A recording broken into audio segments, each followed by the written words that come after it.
What's up, everybody? Great2G here, and I'm here to get you prepared for beta and let you guys know everything there is to know about Torchlight Infinite. First thing you're going to have to choose is your class, of course. So there are 4 classes you can choose from. There's the Spacetime Witness. I'm still not sure about that name.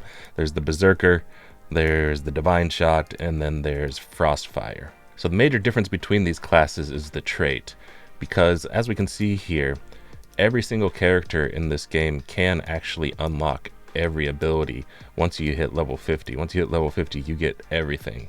You can get Shadow Swamp, Shadow Shot, you can get Blizzard as a Berserker, Chain Lightning as a Berserker. All of these abilities will unlock to your class for every class once you hit level 50. So you want to make your decision about your character mostly around the character's trait. For the Berserker, his is pretty straightforward. You get a little bit of attack speed and movement speed starting out here when you use it. And here's the hero trait description right here for anger, for melee weapons only.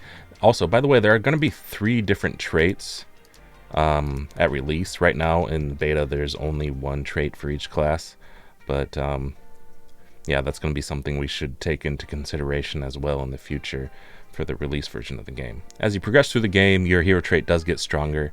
At level 16 here, we got the anger trait that gives, during Berserk, you a chance to trigger burst on hit, which is basically an AoE damage burst while you're swinging your weapons.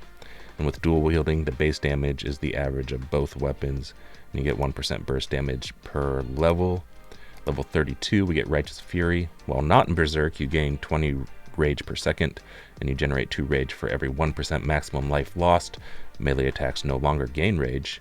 Or you can choose Frenzy Furious, 2% critical strike rating for every 1 current rage, and you enter Berserk automatically at maximum rage. At level 48, you unlock Rampaging, which gives burst 2 support slots, and you get 2 rage when defeating enemies. At level 66, you get Tunnel Vision, minus 40% damage dealt by active skills, 100% burst damage, and minus 40% burst area. That's interesting, so I guess it's mostly focusing on your primary attack there and increasing your burst damage there. Boiling Anger, 0.2 rage on crits with a cooldown of 8 seconds on that. Reverberation, active skill critical strikes have a 12% chance to trigger burst with a 0.1 second cooldown. And during Berserk, critical strike has a 24% chance to trigger burst with a 1.1 second cooldown. Or you can choose Uncontrolled Anger. During Berserk, you get plus 40% attack damage, and you lose 15% of your maximum life per second.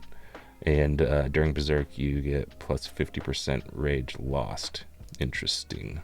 For the Spacetime Witness, his trait summons a circle on the ground that increases your movement speed and your attack speed. The details of this trait are as follows. For 100% maximum mana used, the trait slot can be tapped. You create that Spacetime thing for 25% movement speed. Oh yeah, spell damage too. I forgot about the spell damage. Movement speed, attack speed, cast speed, and plus 50% spell damage while you're in there. When you're starting out the game, it kind of sucks. It doesn't follow you around like it does right now for my guy.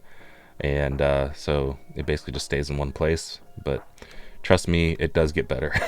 It does get better, as you can see here. At level 16, you unlock the Spacetime Illusion, which is the clone, basically, the clone that follows you around and casts your attack spell as well.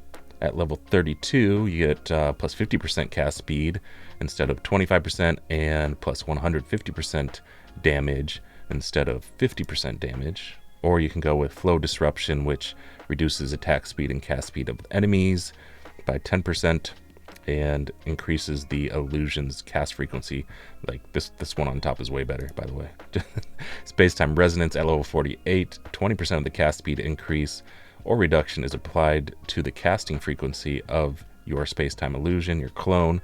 For each spell you and your Spacetime Illusion cast recently, you get plus 3% cooldown reduction up to 30%.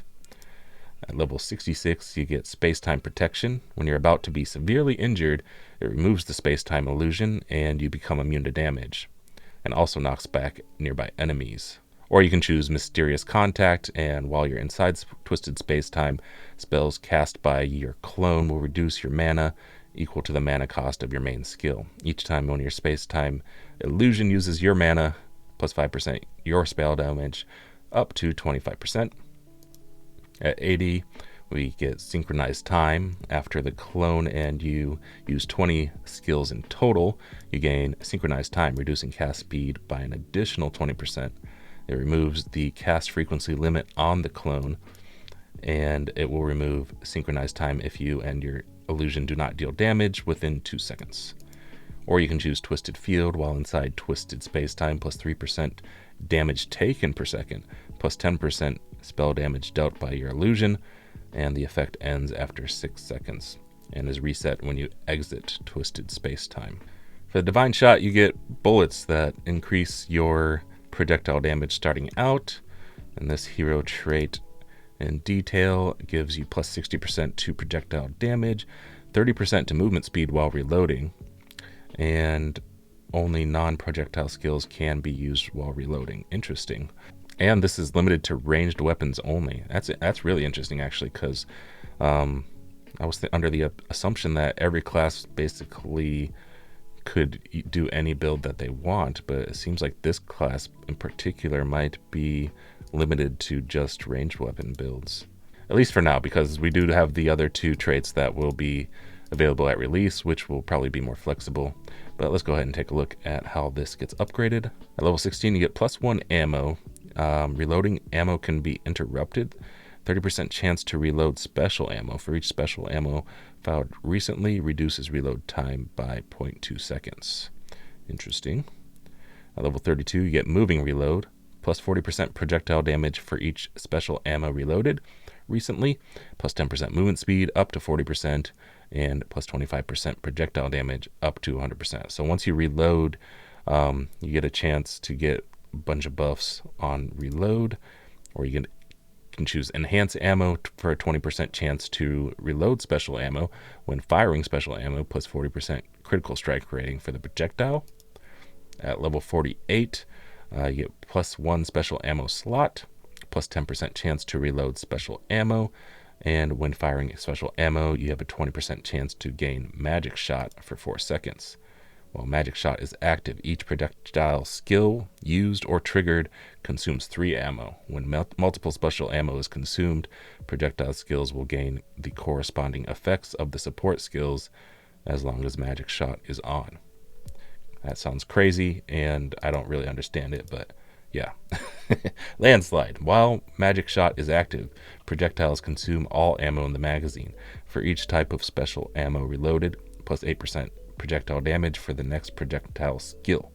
Or you can choose Special Magazine. 25% of the attack and cast speed bonus is applied to the reload chance of special ammo. Interesting. When firing special ammo, plus 8% projectile damage.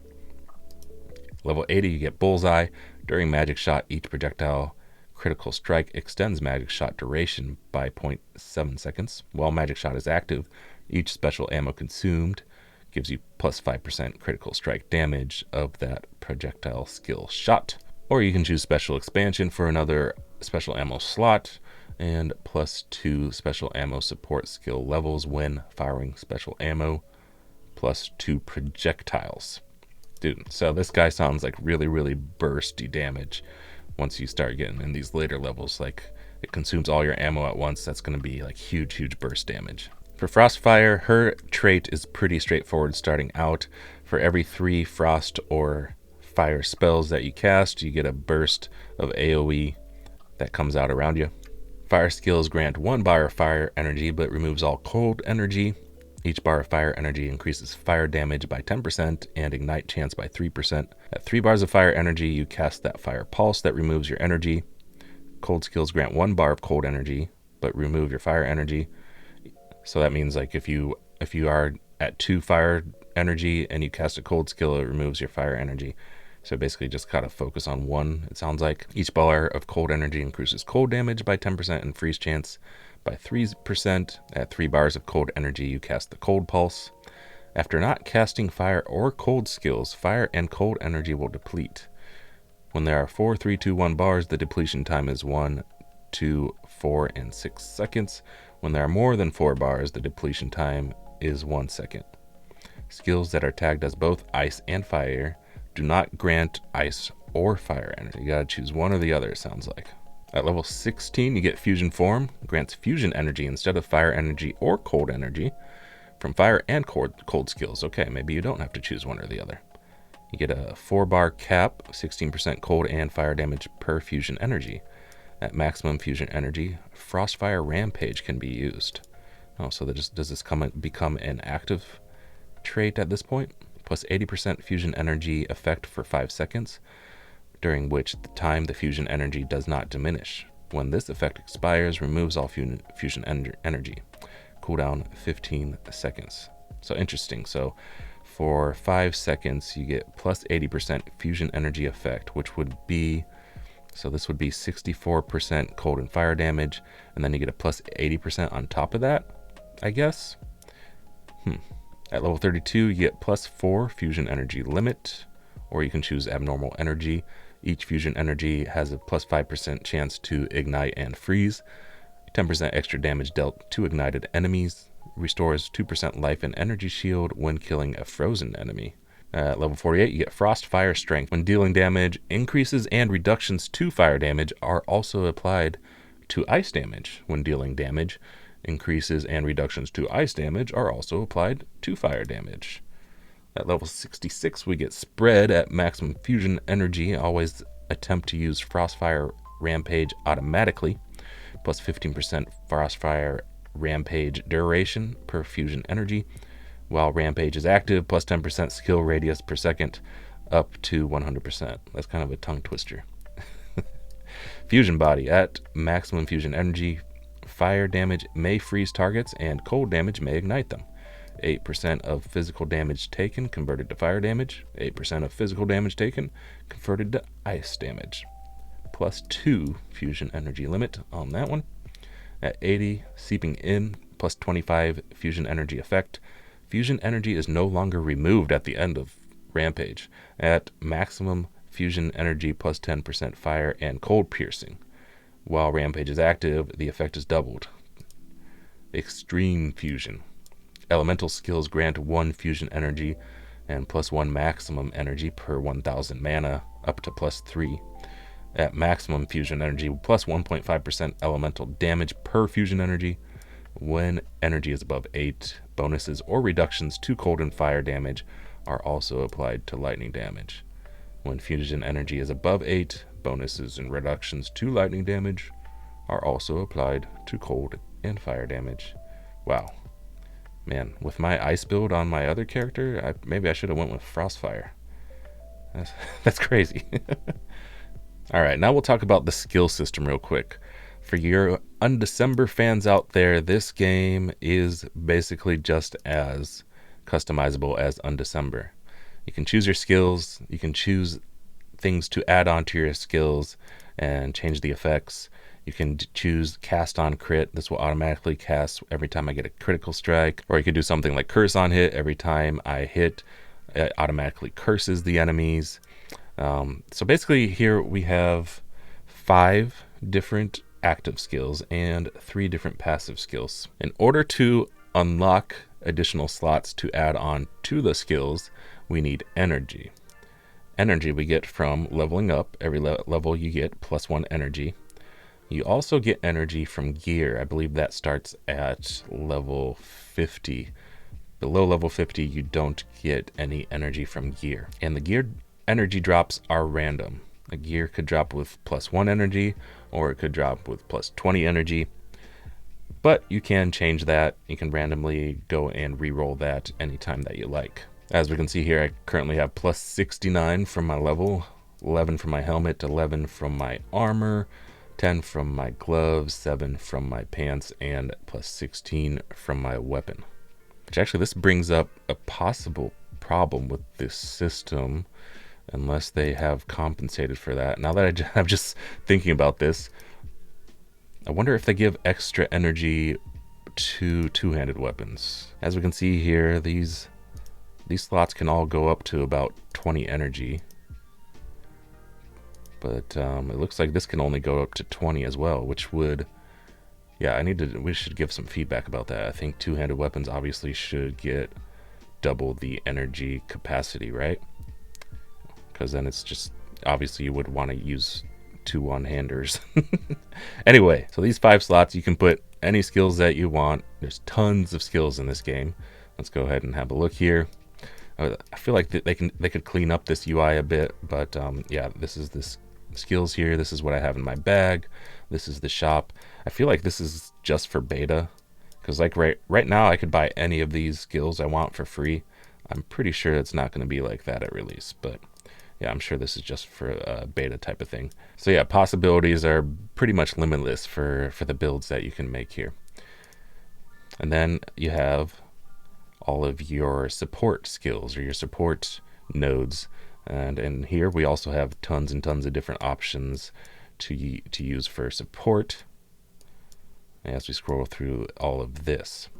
Now, the passive system is pretty interesting in how it works. So as you can see down here, it says sealed mana. So almost over half, 65% of my mana bar is sealed. That means I cannot use that mana. So as you can see here, that gray bar of mana I'll never be able to use because I have it sealed with my passive skills. Different passive skills have different amounts of mana they seal. Cast on crit takes 15% mana for every active skill connected. So if I were to want to add more, I would be down 80% of my mana bar would be sealed. Ice Imbue by itself seals 25% of my mana. Curse on Hit doesn't say, but I guess we have to assume it's 25 if we're at 65. Wait, this one was 25, this one was 15. So yeah, this would have to be 25 on Curse on Hit, 25% per linked curse. So yeah, the passives here are a pretty interesting system in itself. Lots of different things to choose from. Cast while channeling, that would be for like a whirlwind build. Cast on severe injury rather. So cast on crit, cast when taking damage, flame imbues, all the different elemental imbues, and so actually summons. You can have summons that are as passives. So this takes up 35% of your sealed mana, and you'll have an elemental that just runs around with you. If it does get killed, it will revive itself basically. Summon ice elemental, and so on. Now before we move on to talents, just in case anyone's curious about how to get more energy from your gear, you get that from the Gear Empower menu here. You just put in whatever you want in here, you hit refine, and you'll get something random. Let me put in something that's somewhat low. If I have something that's somewhat low, that's 10, that's 11, that's 7. Let's put in the 7. I get 5, I got 9. Okay, so it's completely random, 1 to 15 there. Oh yeah, let me see what the max is on this while we're here. 24. I feel like that should be higher for a two-hander, but anyway, yeah, that's a story for another video. And now talents, probably my favorite part of the game here. This has endless, look how many different freaking trees there are. There's 24 different trees you can go into. There is a limit though. Once you choose your first tree, you are forced to put your first 2 into the same tree. So like I chose God of War as my first one. So I was forced to choose another one in the God of War tree as my second one. But once I opened up my third one, I could choose any of these that I want. So I'm just going to go through these real quick and click as I talk here. But yeah, it's amazing. And the game will suggest you some trees and kind of like tell you that you should be using a certain tree. Like for my class, it actually suggested God of Knowledge and Magister, but I said heck with that and went with God of War for critical strike, and then I went with Ranger for critical strike and projectile damage, because the ice lance that I use counts as projectile damage.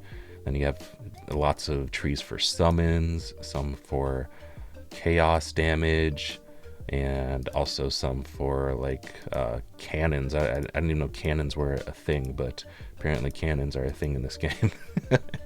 Yeah, lots of possibilities here. And before level 70, you can go ahead and respec these completely free. One suggestion I would make is go ahead and look at all the trees, But the first thing you should look at is these big nodes at the top, because these are going to be the most important things that you take in these trees.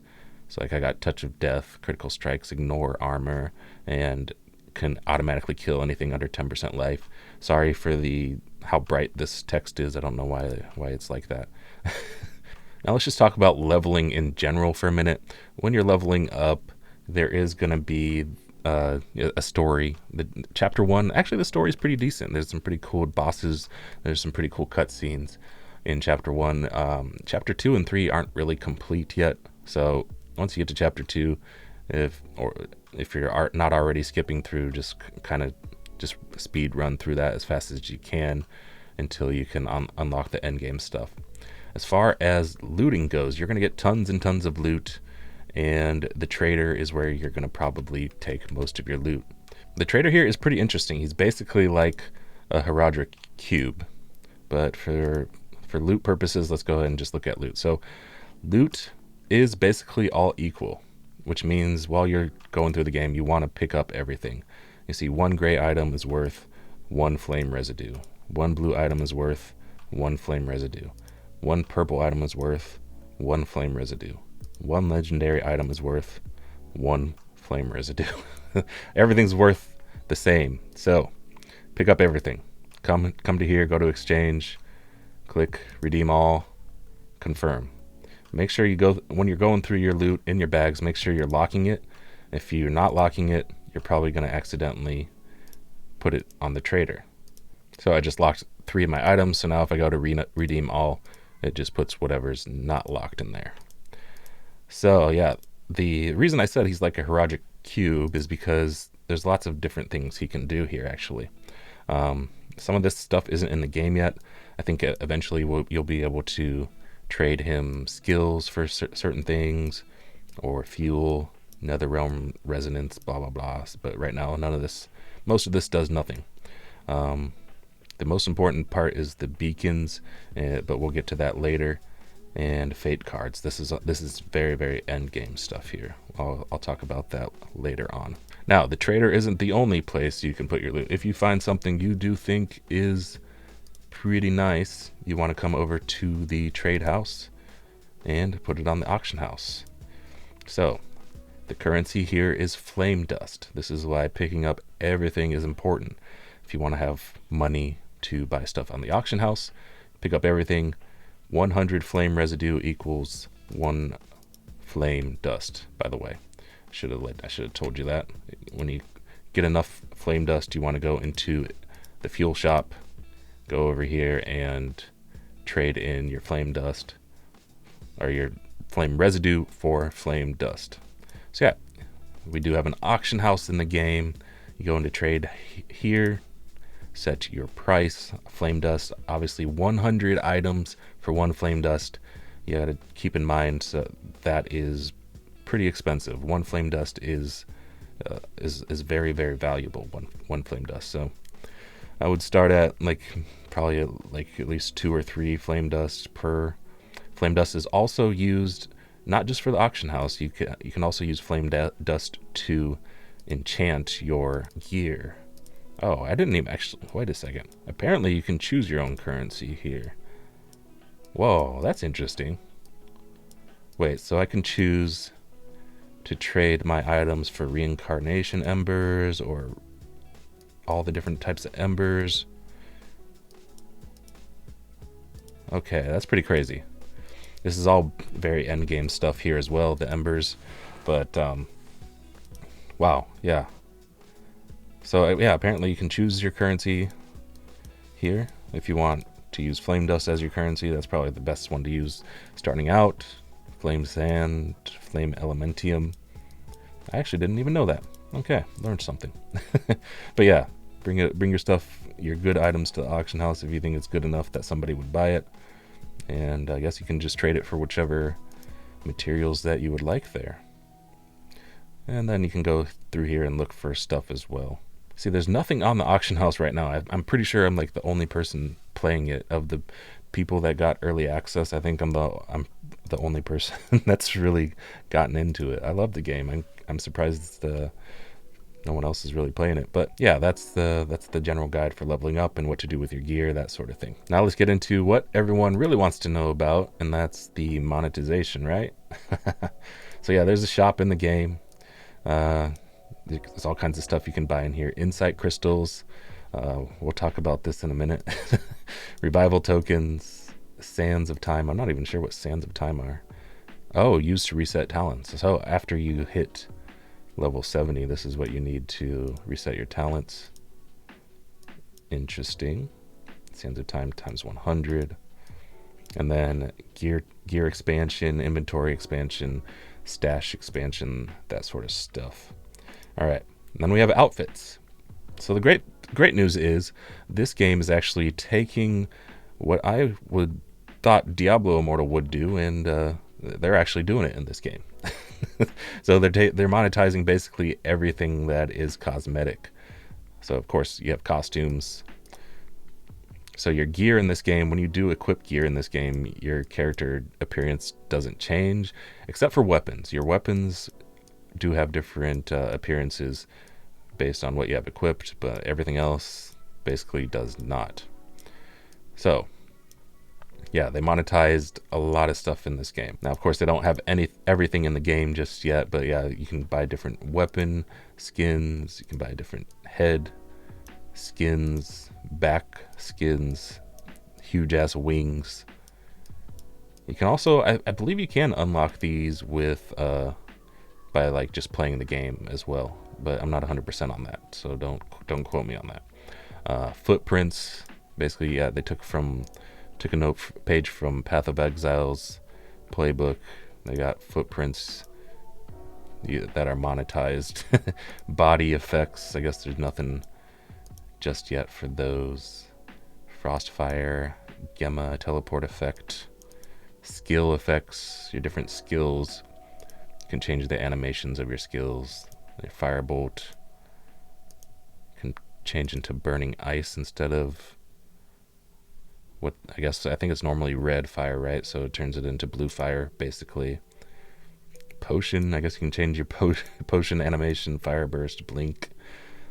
So lots of different cosmetics that are monetized. But there was the one thing I said we would come back to, and that is the insight crystals up here. There is a gacha system in the game. I need to switch characters to show you. All right, so there is a gacha system in the game. There's something actually I just discovered here, is that there's two different systems. I didn't even know this was an arrow on the side. But yeah, there's a gacha system for costumes. You can try to gamble for costumes, or there are also pets, or they're called packs. I'm not sure if they're, I don't know which, we're just gonna call them pets. There's pets you can also gamble for.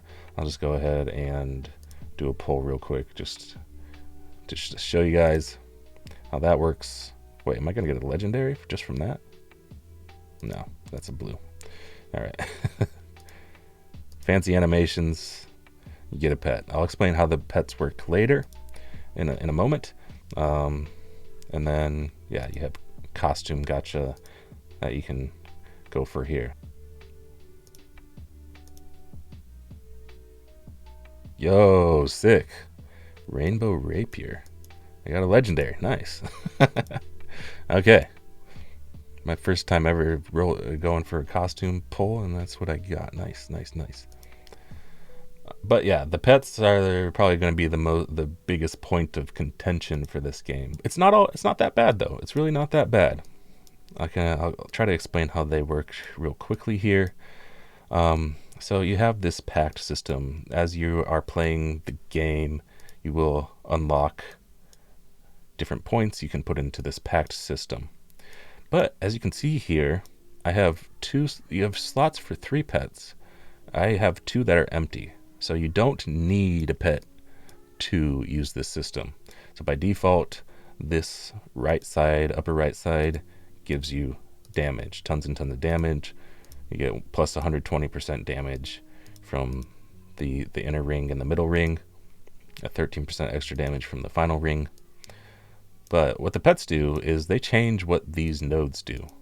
So that's why I left mine empty. I haven't found a pet that I want to put there because that's 120% damage. That's going to be hard to replace. So it's not all bad, the system, the Gacha pet system. There are definitely going to be some OP ones, I'm sure, but yeah, you still get some pretty good default options here. So if I go ahead and cancel Pact with this right here, it will change all those nodes. See, they're a completely different color now.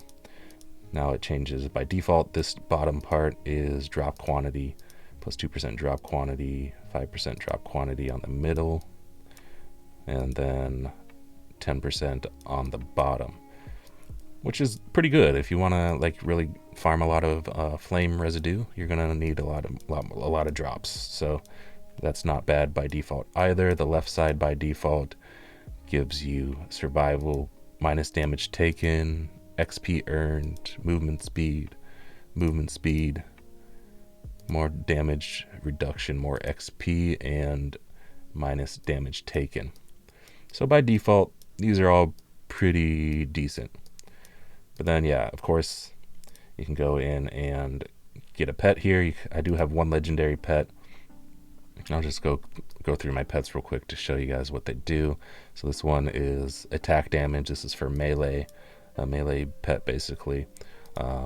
This one's mana regen. This is the one I do actually use. Some for minion damage if you want to go for like a summoner build. Minion damage, persistent damage. Some that increase your drop quantity even further, or drop rarity, magic find. So there's some examples of what these pets do. And they are earnable for free as well. So it's not 100%. There's no paywall here. You can earn these pets for free, but obviously you're going to be able to get a lot more pets if you spend some money. And also you can have a pet follow you if you like. I think you can have a pet follow you even if it's not equipped in the Pact thing. Let's see.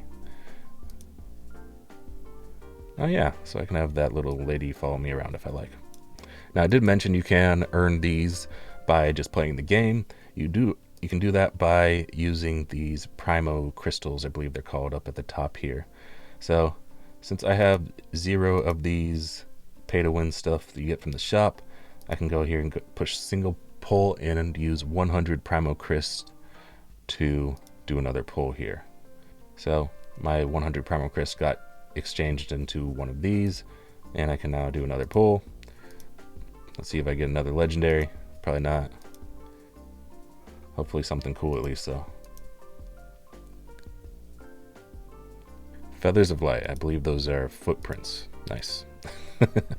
So Primo crystals are mostly earned in the merit system here, which we'll talk about briefly. This is basically achievements and stuff like that. And these are shared between your characters.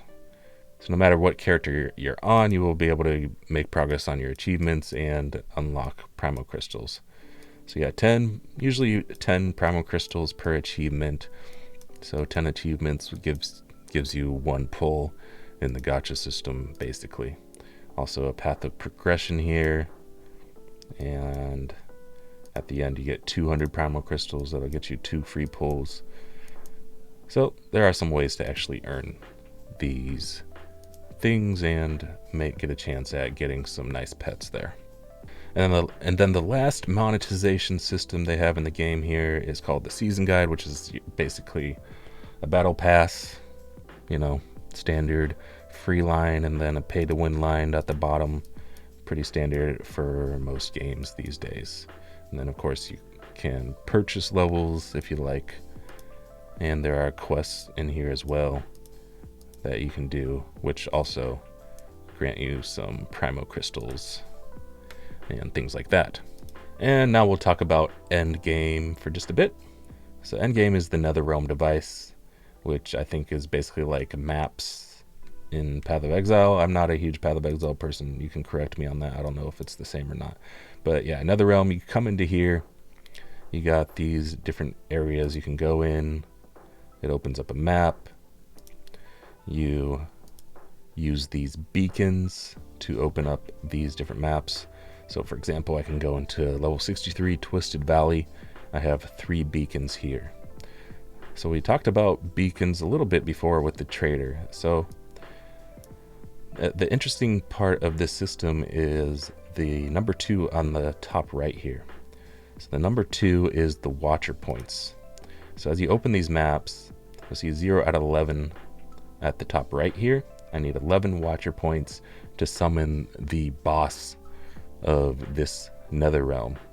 So I go through, I do a bunch of these maps. As soon as I get 11 points, then I can summon the boss of this Netherrealm, which has guaranteed chance to drop any one of these legendary items, or sometimes multiple, but at least one of these legendary items, guaranteed chance to drop one of these. So you definitely want to go in and look at those legendaries before you decide which map you want to do.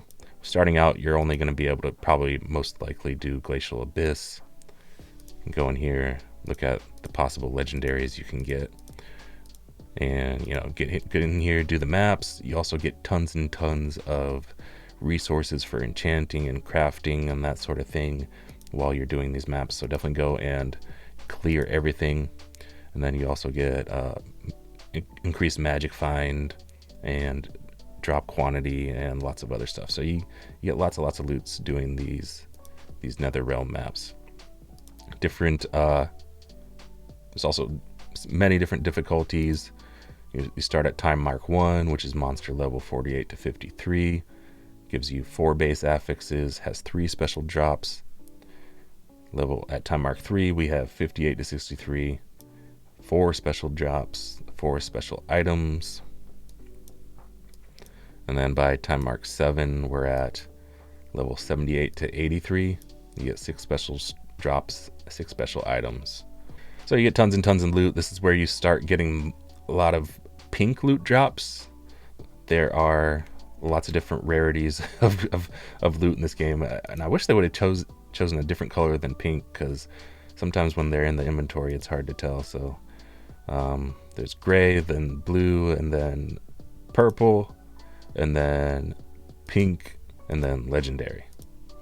So sometimes, and it's definitely worth it to pick up even purple and look at all of your purple items and above, because even purple items can still be better than your pinks or your legendaries sometimes. Loot in general can have up to 6 affixes. So pink, I think, is guaranteed to have 6 every time. Purple usually has 3 or 4, sometimes 5. If you get an item that has only 3 or 4, you can enchant it though. You can see this green diamond here. That means I've enchanted this green stat that I got through enchanting my purple items. So you cannot actually enchant any of your pink items because they're full already. So that's why it's worth it to have a look at the purple items, because you can kind of customize it by going to the enchanting and basically get whatever stat that you would like. For example, here's the enchanting system. You go in here, you can go in here, put in my boots. I have gear armor on here. I could change it to movement speed if I wanted to, or I could change it to life, but you can only enchant each piece of gear once. So even though you can have a maximum of 6 affixes, if you have an item that drops with 4, you can enchant it once to give it 5. You're never going to be able to get it 6 as far as I'm aware. And then we have the crafting system, which will allow you to actually change the stats on any gear that you have that has 6 affixes. I actually haven't been able to use this at all yet, because I'm not sure where you get these. I forget what they were called. We saw them at the trader.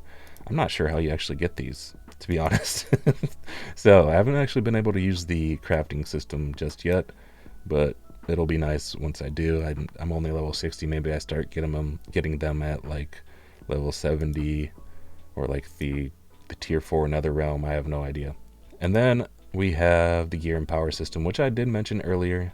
In case you are just skipping to the end of this video, I'll go ahead and say it one more time. You get energy for your skills from your gear. Your gear has once you're like level 50 plus, your gear has a random energy applied to it. You put it in here to try to re-roll it. You get all this stuff from the Netherrealm for the most part. And just one more reminder about the beacons for the Netherrealm. If you're missing a certain beacon for a specific Netherrealm, you want to come in here, click on the far right tab up here, and this is where all your beacons and the fake cards are. You can also trade fake cards here. But yeah, beacons, if you're doing a specific, like say you're doing the Glacial Abyss, I believe it's called. Like say I didn't have, like I got Swirling Mines, I got 6 for Swirling Mines, but I want something for something else. I can go ahead and put 2 of these in here, and it'll give me one of these with a question mark, which is random. You can see down here, click confirm. Then I have another one of these, and then I can go and open that and get a random beacon, maybe get a chance at getting the one I don't have. So you'll probably run into that situation. There I got Abandoned Mines and Dragon Rest Plateau. If you do run into that situation, that's what you got to do there. And yeah, that's pretty much it. I'm sure there's something about the game I have forgotten, but I did my best here. We're at 1 hour and 15 minutes on this recording. I'll try to hopefully get that down to under 30 minutes, hopefully, but no guarantees. Thanks for watching. If you like the video, don't forget to like and all that stuff. Appreciate you, and hopefully see you in game. Peace, GG's, and have fun out there.